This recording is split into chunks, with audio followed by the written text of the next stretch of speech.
Hi guys, எல்லோரும் எப்படி இருக்கீங்க? Hope you all doing well. இந்த விலாக் பார்த்தீங்க அப்படின்னா என் பையனுடைய பர்த்டே விலாகாக தான் நாங்கள் ஷூட் பண்ணியிருக்கோம். இது நாங்கள் முன்னத்த நாள்லேருந்தே கிளிப்ஸ் எடுக்க ஸ்டார்ட் பண்ணிட்டேன். நான் எங்கே போகிறேன் அப்படிங்கிறத உங்களுக்கு பின்னாடி சொல்கிறேன். நான் எங்கே ட்ராவல் பண்ணாலும் அவனுக்கு வேணுங்கிற திங்ஸ் எல்லாமே நான் ஒரு பேக்கில் எப்போவுமே எடுத்து வச்சுப்பேன். எப்போ அவன் என்ன கேட்பான், என்ன கண்டிஷனில் இருப்பான் அப்படின்னு எனக்கு தெரியாது. அதனால் எப்போவுமே என் பையனை கூட்டிகிட்டு போகும்போது அவனுக்கு வேணுங்கிற திங்ஸ் எல்லாம் நான் எடுத்துகிட்டே போயிடுவேன். இன்க்ளூடிங் லன்ச், பிரேக்ஃபாஸ்ட், அவனுக்கு குடிக்கிறதுக்கு ஜூஸ் அண்ட் ஃப்ரூட்ஸ் அந்த மாதிரி எல்லாமே நான் கொண்டு போயிடுவேன். அதே மாதிரி தான் முன்னத்த நாள் நைட்டே எல்லாமே பேக் பண்ணிகிட்டு இருந்தேன். முன்னத்த நாள் மழை பெய்கிற வரைக்குமே நாங்கள் எங்கே போகிறோம் அப்படிங்கிற ஒரு ஐடியாவே இல்லாமல் இருந்தேன். மழை பெஞ்சதுக்கு அப்புறம் தான் ஓகே அப்படின்னு சொல்லிட்டு 2-3 இடம் பேசி வச்சுருந்தோம். பட் அதுக்கப்புறம் தான் நாங்கள் ஃபைனலே பண்ணோம். ஒன்ஸ் பேக்கிங் எல்லாமே முடிஞ்சதுக்கப்புறம் டெக்கரேஷன் ஒர்க் ஸ்டார்ட் பண்ணலாம் அப்படின்னு சொல்லிட்டு எல்லா திங்ஸையும் எடுத்துகிட்டு வந்துட்டேன். ஏன்னா நாளைக்கு என்ன டைமுக்கு நாங்கள் வரப்போகிறோம் அப்படின்னு தெரியாது. நிறைய கெஸ்ட்டையும் இன்வைட் பண்ணியிருக்கிறதுனால முன்னத்த நாளே கொஞ்சம் டெக்கரேஷன் ஒர்க்ஸ் எல்லாம் முடிச்சுக்கலாம் அப்படின்னு சொல்லிட்டு தான் ஸ்டார்ட் பண்ணேன். இதை ஸ்டார்ட் பண்ணும்போதே பார்த்தீங்க அப்படின்னா 12:30 ஆயிடுச்சு. ஓகே, நைட் டைம் தான், ஒன்றும் பிரச்சனை இல்லை, நம்ம அதை முடிச்சு வச்சுட்டா அடுத்த நாள் நம்ம பாட்டில் ஃப்ரீயாக இருக்கலாம் அப்படிங்கிறக்காக தான் ஸ்டார்ட் பண்ணேன். சில டெக்கரேஷன் ஐட்டம்ஸ் எல்லாமே பார்த்தீங்க அப்படின்னா ஸ்மார்ட் பாயிண்டில் தான் வாங்கியிருந்தேன், அதாவது ரிலையன்ஸில். பேக்ரவுண்டுக்கு பார்த்தீங்க அப்படின்னா என்னோடய ஷால் தான் நான் யூஸ் பண்ணியிருந்தேன். எனக்கு இந்த இடத்த ஏன் சூஸ் பண்ணேன்னா, லைட்டுக்கு எங்களுக்கு நேர் ஆப்போசிட்டாக இருக்குது. ஒரு ஃபோட்டோ வீடியோ எடுத்தாலும் இது கொஞ்சம் பிரைட்டாக இருக்கும் அப்படிங்கிறனால தான் இந்த இடத்த நாங்கள் சூஸ் பண்ணியிருந்தேன். இது பார்த்தீங்கன்னா பேக் ஆஃப் 6 ஐட்டம்ஸ் தான் வந்திருந்தது. பட் நிஜமாலுமே சொல்கிறேன், இன்னும் வேறு ஏதாவது நம்ம பேக்ரவுண்ட் கொடுத்து இதை போடுறோம் அப்படின்னா சூப்பராக இருக்கும் ரியலி. உங்களுக்கும் இது கிடைச்சா கண்டிப்பாக ட்ரை பண்ணி பாருங்கள். கேண்டில்ஸு அந்த மாதிரி ஒரு சில டெக்கரேஷன் ஐட்டம்ஸ் அங்கேயே வாங்கிட்டு வந்திருந்தேன். இந்த கேண்டிலும் பார்த்தீங்கன்னா அங்கே தான் வாங்கிட்டு வந்திருந்தேன். ஃபங்க்ஷன்லாம் முடிச்சுட்டு நியர்லி நான் தூங்குறதுக்கே நைட்டு ஒரு 2:00 மேலே ஆயிடுச்சு. மறுபடியும் காலையில் 4:00 எழுந்திரிச்சு மறுபடியும் லன்ச்சு, அதுக்கப்புறம் பிரேக்ஃபாஸ்ட்லாம் ப்ரிப்பேர் பண்ணி காலையில் நாங்கள் சாப்பிட்டுட்டு தான் கிளம்புனோம். எங்கே அப்படின்னு பார்த்தீங்க அப்படின்னா மலமுலா தான் போயிருந்தோம். அதுக்கு முன்னாடி பக்கத்தில் இருக்க ஒரு சின்ன கோயிலுக்கு போயிட்டு சாமி கும்பிட்டுட்டு அதுக்கப்புறம் தான் நான், ஹஸ்பண்ட், பையன் 3 பேர் தான் கிளம்பியிருந்தோம். ஃபர்ஸ்ட் நாங்கள் போன இடம் பார்த்தீங்கன்னா பாலக்காடு ஃபோர்ட். நாங்கள் 3 பிளேஸ் ஃபிக்ஸ் பண்ணி வச்சுருக்கோம். அதில் ஃபர்ஸ்ட் இந்த பாலக்காடு ஃபோர்ட் தான் போகணுன்னு சொல்லி பிளான் பண்ணி போயிருந்தோம். உள்ளெல்லாம் பெருசா எதுவும் இல்ல. கொஞ்சம் ப்ளைனாக எம்ப்டியாக தான் இருந்தது. பட் உள்ளே போனதையுமே பார்த்தீங்க அப்படின்னா, ஒரு சின்ன கிருஷ்ணர் கோவில்லாம் இருந்தது. அங்கேயும் போய் சாமி கும்பிட்டுட்டு நாங்கள் உள்ளே போயிட்டோம். உள்ளே போகும்போது பெருசா எந்த ஒரு இதுவுமே கிடையாது. பட் உள்ளே போனதுக்கப்புறம் தான் ஒரு சின்ன ரூம்குள்ளே நிறைய பேர் போயிட்டு வரதை பார்த்தோம்.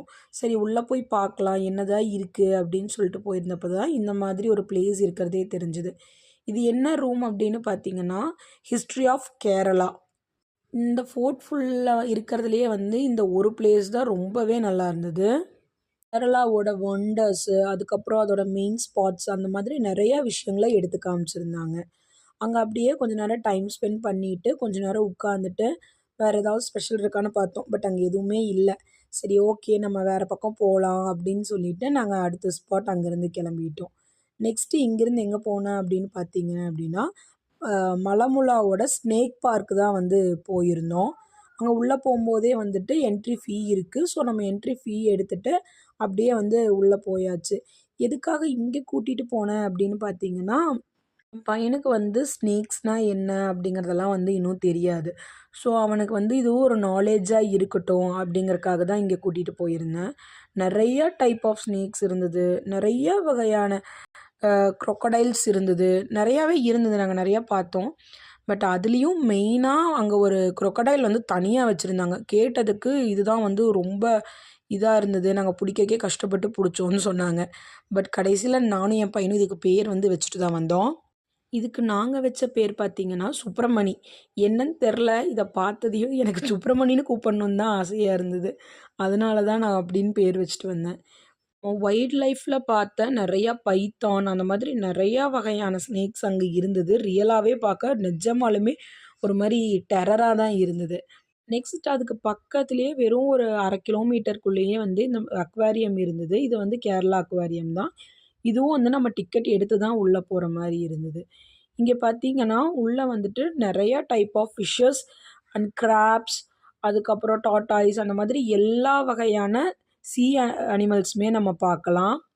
இங்கே வந்து மெயினாக ஒரே ஒரு ரூல் தான், நம்ம ஃப்ளாஷ் ஆன் பண்ணி வீடியோ எடுக்கக்கூடாது அப்படிங்கிறது மட்டும்தான். என் பையன் ஓடி ஓடி பார்த்துட்டு இருந்தான், அம்மா இங்கே பாரு இங்கே பாரு அப்படின்னு. அங்கே வந்து நிறைய வகையான ஃபிஷ் வெரைட்டிஸ் வச்சுருந்தாங்க. அது மட்டும் இல்லாமல் நாங்கள் லாஸ்ட்டாக இப்போ வந்து அந்த மலமுலா டேமோட டெ டெமோ பீஸ் பார்த்தோம். உண்மையாலுமே அது அவ்வளோ அழகாக இருந்தது. ஃபர்ஸ்ட் டைம் மலமுலா போகிறதுனால அந்த டெமோ பீஸ் பார்த்ததையும் ஓகே, டேம்னா இப்படி தான் இருக்கும் அப்படிங்கிற மாதிரிலாம் ஒரு ஐடியா வச்சு தான் போயிருந்தேன். பட் அதுக்கப்புறம் தான் எங்களுக்கு பெரிய டிசப்பாயின்ட்மெண்ட் காத்துட்ருக்கு. நாங்கள் அங்கே போனதுக்கப்புறம் தான் வந்து ஃபீல் பண்ணோம். ஏன் அப்படின்னு பார்த்தீங்கன்னா, அங்கே வந்து கன்ஸ்ட்ரக்ஷன் ஒர்க் வந்து போயிட்டுருக்கு. ஸோ இந்த மார்ச், ஏப்ரல், மே மாதம் போடுறவங்க கொஞ்சம் அவாய்ட் பண்ணிக்கோங்க. மே லாஸ்ட்குள்ளே கன்ஸ்ட்ரக்ஷன் ஒர்க் எல்லாம் முடிஞ்சிரும் அப்படின்னு சொல்லியிருக்காங்க. ஃபர்தர் உங்களுக்கு தெரிஞ்சவங்க யாராவது அங்கே இருக்காங்க அப்படின்னா, ஒன்ஸ் அதை பற்றி விசாரிச்சுட்டு அதுக்கப்புறம் போங்க. எங்களை மாதிரி போய் டிசப்பாயிண்ட் ஆகிட்டு வர வேண்டாம். நாங்கள் வந்து ஃபஸ்ட்டு இந்த 3 பிளேஸுமே போனதுனாலயே என்னமோ, எங்களுக்கு லாஸ்ட் மலமுல்லா டேம் போய் அது டிசப்பாயிண்ட் ஆனது வந்து எங்களுக்கு பெருசாக தெரியலை. மேபி அங்கே போயிட்டு இங்கே வரணும்னு பிளான் பண்ணியிருந்தோன்னா கொஞ்சம் டிசப்பாயிண்ட் ரொம்பவே இருந்திருக்கும். பட் இது எங்களுக்கு ஓகேவாக தான் இருந்தது. கண்டிப்பாக இன்னொருக்கா மலமுல்லா பிளான் பண்ணி அங்கே இருக்க எல்லா ரைட்ஸ் அண்ட் கேம்ஸ் வந்து விளையாடணும்னு சொல்லி தான் பிளான் பண்ணி வச்சுருக்கோம். ஃபர்தர் இந்த மந்தில் போகிறவங்களா இருந்தால் கண்டிப்பாக விசாரிச்சுட்டே போங்க. இங்கே வந்து முடிச்சுட்டு டேரெக்டாக நாங்கள் வந்து வீட்டுக்கு வந்துட்டோம்.